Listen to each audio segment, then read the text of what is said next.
ভোটের মধ্যে মাধ্যমিক উচ্চ মাধ্যমিকের রেজাল্ট 2রা মে বেরোতে পারে মাধ্যমিক পরীক্ষার ফল এবং 8 তারিখ অর্থাৎ 8ই মে প্রকাশিত হতে পারে উচ্চ মাধ্যমিকের রেজাল্ট।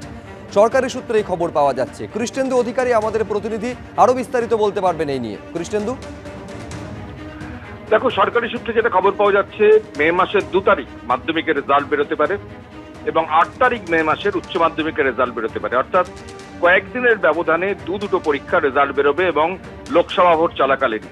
একটা সময় মনে করা হয়েছিল যে উচ্চ মাধ্যমিক শিক্ষা সংসদ, যেটা সরকারের কাছে প্রস্তাব দিয়েছিল যে রেজাল্ট প্রস্তুত যে কোনো সময় বের করতে পারে, একটা সময় মনে হয়েছিল উচ্চ মাধ্যমিকের রেজাল্ট মাধ্যমিকের আগে বেরোবে।